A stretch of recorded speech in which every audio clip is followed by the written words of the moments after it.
지극히 평범한 인생이었지만 돌이켜보면 그리 평범한 것 같지 않네요. 원래 인생이란 멀리서 보면 희극, 가까이서 보면 비극이라고 하지 않습니까? 녹록치 않은 인생이었지만 그래도 후회 없는 인생이었습니다. 가끔 이 정도 나이가 되면 지난 날을 회고하게 되지 않나요? 저도 그런 마음으로 사연을 써보게 되었습니다. 지금이야 결혼도 늦게 하고 아이도 늦게 낳거나 낳지 않는 사람들이 많아졌지만 저희 때만 하더라도 20대 후반 정도만 되어도 각자 살 길 찾으며 바쁘게 살다가 결국에는 대부분이 가장이 되더라고요. 저는 그 중에서도 아주 일찍 가장이 된 경우였습니다. 그것도 갑작스럽게 말이죠. 당시 저는 22살이었고 당시 만났던 여자친구가 21살이었습니다. 짧은 기간 교제를 했지만 매일 만나다시피 했기 때문에 그 사람에게 빠르게 빠져들었고 나름 진지한 관계를 이어나갔어요.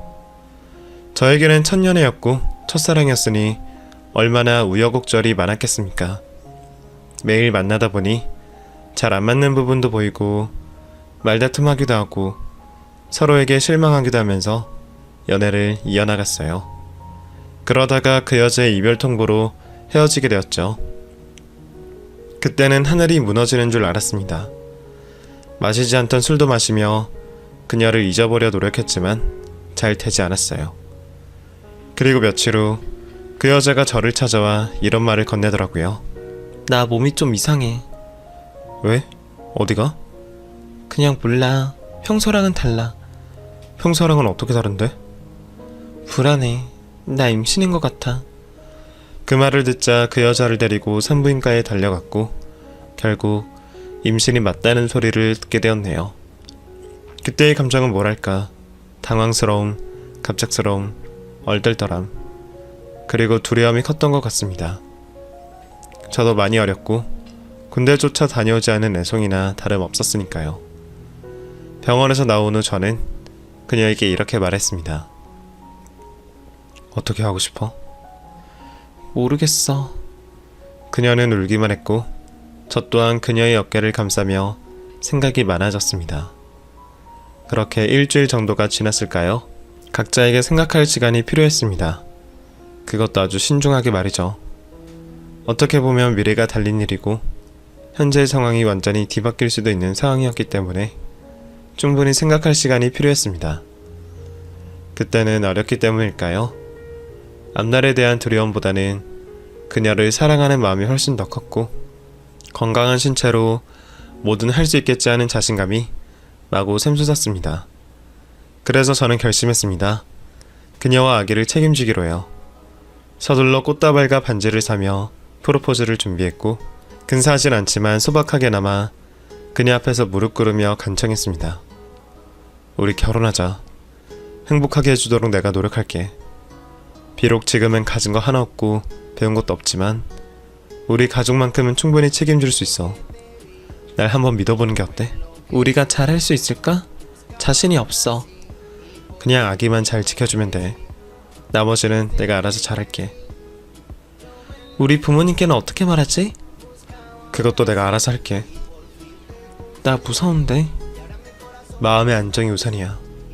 이제 우리 함께니까 무서워할 필요도 없어. 이미 아기의 심장 소리를 들었던 저는 마치 달리는 경주마처럼 앞만 보고 직진할 수밖에 없었습니다. 그때는 무슨 초능력이 생겼는지 없던 힘도 생겨 막노동도 힘들지 않았어요. 어차피 언젠가 할 결혼, 일찍 하는 게 무슨 대수인가 싶더라고요.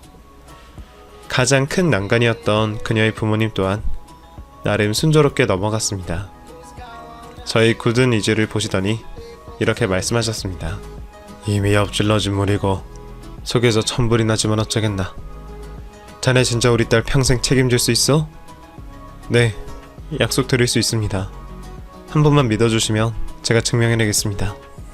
믿어주세요. 그것만은 잊지 말게. 부모 가슴에 태못 받고 시작했으니 남들보다 100배는 더 노력해야 한다는 걸 명심하고 또 명심하겠습니다. 결혼식도 올리지 않고 바로 혼인신고를 하며 단칸방에서 저희 결혼 생활이 시작되었습니다. 남들 시선에는 그저 사고쳐서 일찌감치 결혼한 젊은 부부로 보일지라도 저의 의지는 굳건했습니다. 그리고 저는 첫째 딸아이가 태어나자마자 군대를 갈 수밖에 없었고 그때 아내에게 맹세했습니다. 조금만 고생해주면 내가 당신한테 평생 보답할게. 내가 반드시 당신 행복하게 해줄 거니까 조금만 기다려줘. 군대에서 제대하자마자 저는 인생의 장기적인 목표, 단기적인 목표를 세우고 그에 따른 세부적인 계획을 세워서 그대로 움직이기 시작했습니다.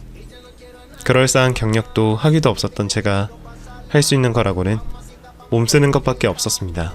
막노동, 배달, 택배, 물류센터, 트럭 운전 등등 안 해본 일 없이 달려왔네요. 몇 푼 더 지어보겠다고 대리운전과 새벽 청소까지 하면서 그야말로 치열한 인생을 살았습니다. 몸은 지치지만 집에 가면 저희 딸이 반겨주는 모습이 고단한 마음은 사르르 녹곤 했어요. 당시 아내는 어렸지만 나름 손이 야무져서 육아 집안일을 열심히 잘 해주었습니다. 그게 참 감사하더라고요. 별 볼 일 없는 놈한테 시집와서 단칸방에서 육아를 하게 된 인생이라니. 조금이라도 더 빨리 벌어서 아내와 딸을 호강시켜줘야겠다는 생각뿐이었습니다. 아내는 저에게 이런 말을 자주 했어요. 우리 딸 아무래도 영재 같아.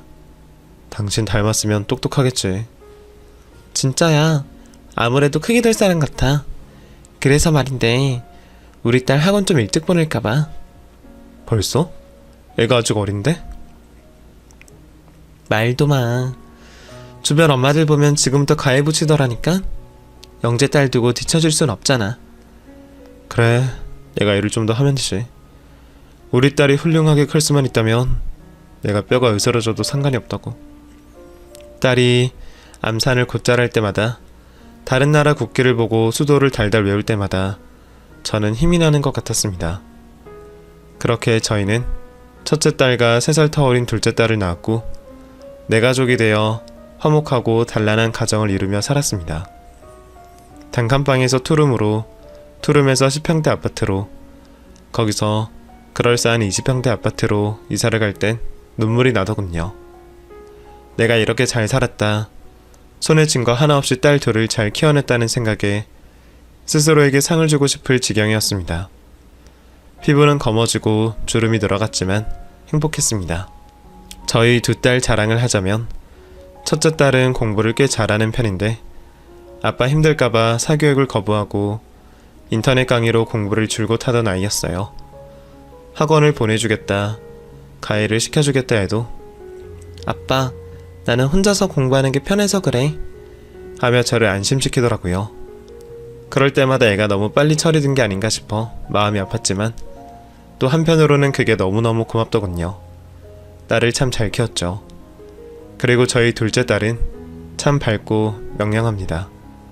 친구가 어찌나 많은지 어릴 때 생일 파티 한번 하면 반 친구들 전부가 와서 시끌벅적하게 놀다 가곤 했습니다. 학창시절에 일찌감치 꿈을 찾아서 상담 일을 하고 싶다며 하고 싶은 분야를 알아서 공부하더라고요. 아빠로서는 얼마나 감사한 일입니까? 어느 날 첫째 딸이 저에게 이런 말을 건네더라고요. 딸이 수능을 치고 입시 경쟁을 하던 때였습니다. 아빠, 이제 고생 끝이야. 응?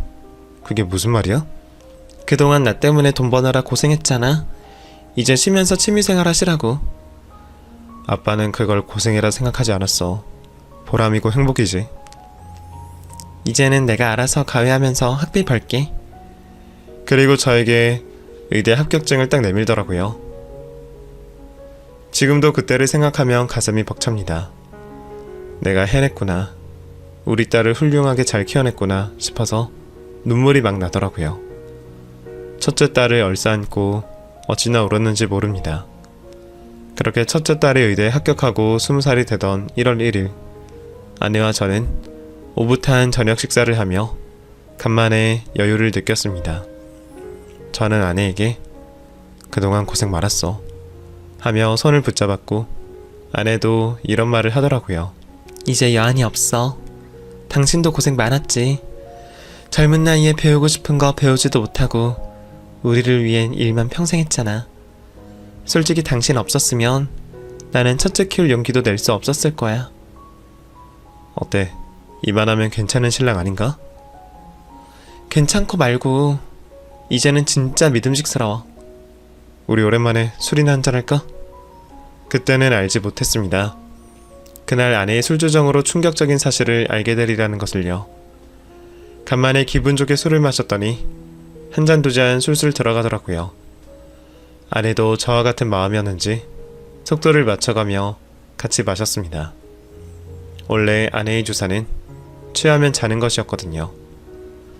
그날 꽤 마신 것 같길래 먼저 자라고 제안했죠. 당신 많이 마신 것 같으니까 먼저 자. 그런데 아내가 갑자기 울기 시작하는 겁니다. 처음 있는 일이라 당황했죠.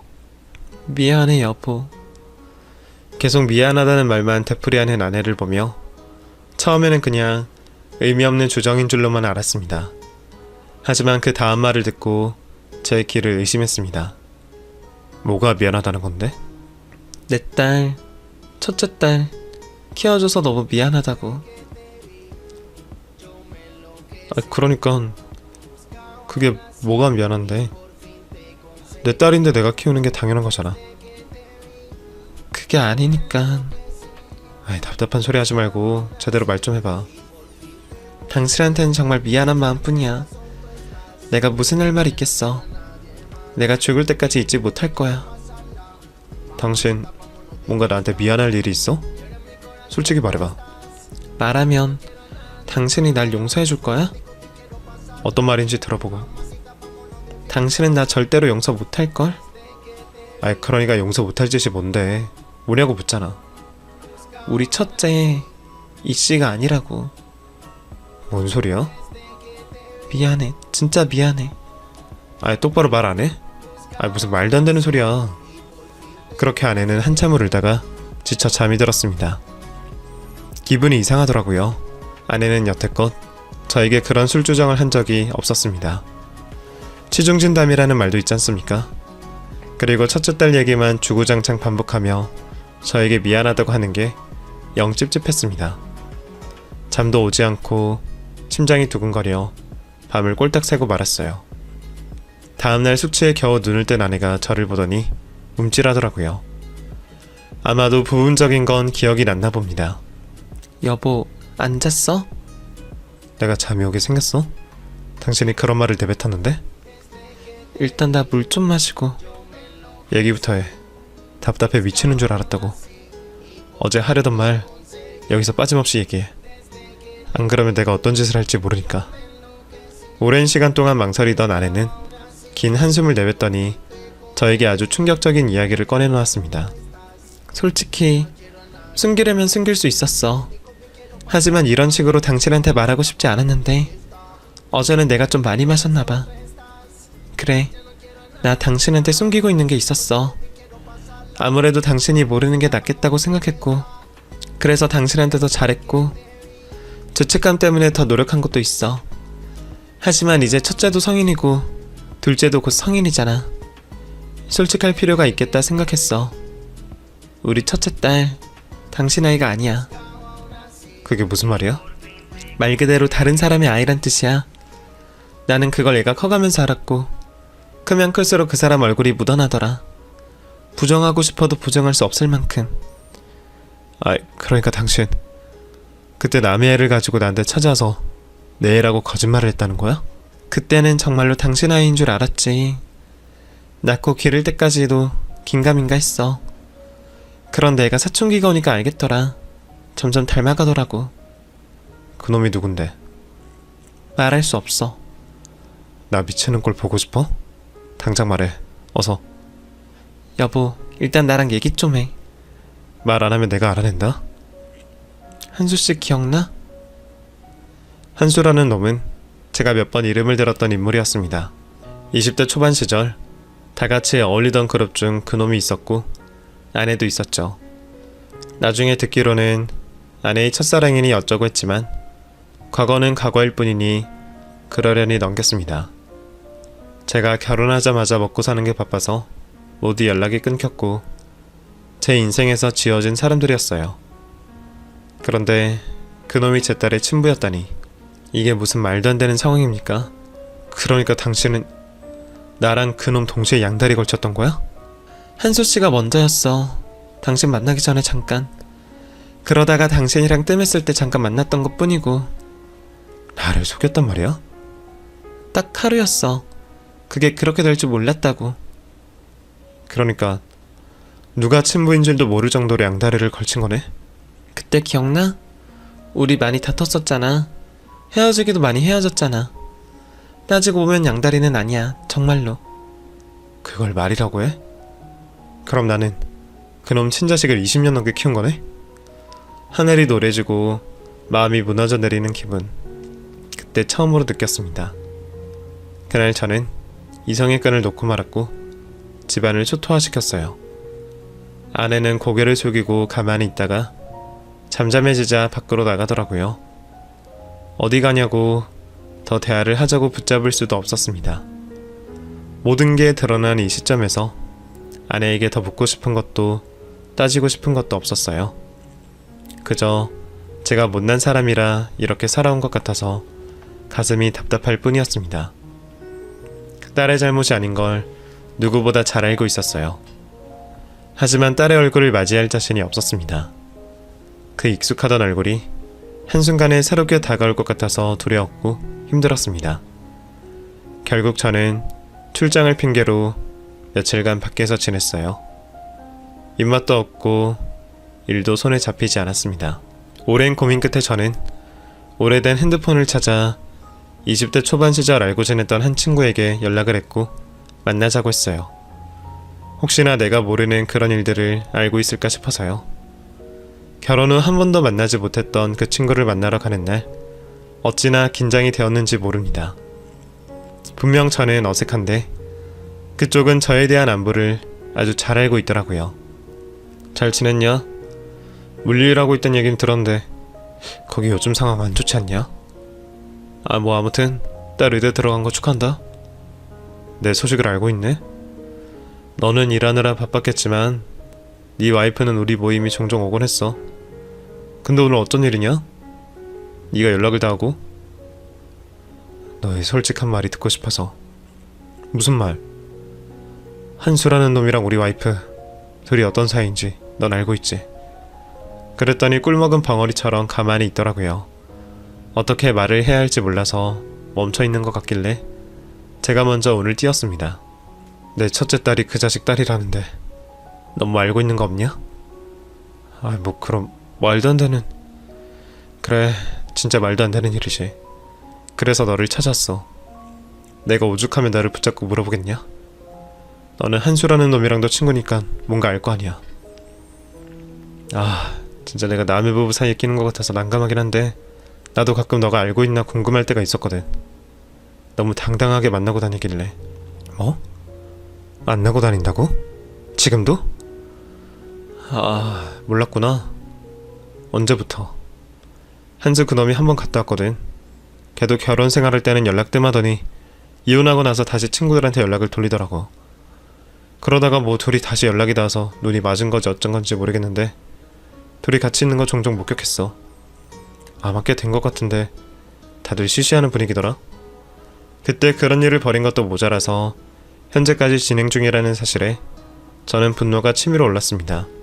제가 너무 화가 나서 손까지 떠니까 친구 녀석이 제 눈치를 보더니 이런 말을 건네더라고요. 상심이 크겠지만 일단 이성적으로 생각해라. 응? 그래야 소송을 하든 재산을 지키든 할 거 아니야. 아무튼 힘내고 필요한 일 있으면 연락해. 이성적으로 생각한다는 게 말이야 쉽죠. 지난 20년의 세월이 전부 부정당한 것만 같아서 치가 떨릴 지경이었습니다. 지금 생각해보면 그때 둘의 분류를 알면서도 시시한 놈들도 공범이라 생각합니다. 결국엔 끼리끼리 만난 거겠지만요. 이혼이라는 걸 생각하지 않을 수 없겠더라고요. 소송을 하든 뭘 하든 제 화가 가라앉지 않을 것 같았어요. 그 무엇도 저의 지난 세월을 보상해줄 수 없을 거라는 생각이 들더군요. 아내를 만나 진실된 이야기를 듣고 싶었어요. 터놓고 이야기 좀 하자고. 딱 하루라도 나에게 진실된 이야기를 좀 해달라고 사정했네요. 나한테 미안하긴 해? 미안하지. 그럼 날 사랑하긴 했어? 사랑했지. 그냥 의리 지켜주는 동반자로 생각한 게 아니고? 사랑에도 여러 종류가 있는 거잖아. 난 당신이랑 같이 부대 끼고 산 것도 사랑이라고 생각해. 그놈 만나고 있다며. 이미 들었잖아. 한수씨 친구 만났다며. 왜 이렇게 뻔뻔해? 이제는 맞불 작전으로 나오겠다 이거야? 뻔뻔한 게 아니고 면목이 없는 거야. 그래서 할 말도 없고. 어찌됐든 당신 눈에는 내가 파렴치한 인간으로 보일 거잖아. 당신 입장에서는 충분히 화낼만 하고. 하지만 나도 내 사정이 있다는 걸 알아줬으면 좋겠어. 그러면 잘못했다고 빌기라도 해. 나한테 진실되게 사과라도 하라고. 미안하다고 했잖아. 내가 무릎 꿇고 빌기라도 할까? 원한다면 그렇게 해줄게. 됐고 이혼해. 그래, 그러자. 첫째 딸은 내가 데려갈게. 내가 먹이고 입히며 20살까지 키웠어. 내 딸이야. 친자가 아닌 딸을 키우고 싶어? 그럼 당신은 첫째 딸 의대 가자마자 일면식도 없는 놈한테 데려다가 키울 작정이야? 내가 그 꼴은 못 보지. 그거야 내 딸이니까. 그럼 둘째는 당신 딸 아니야? 둘째는 당신이 키워. 내가 감당 못해.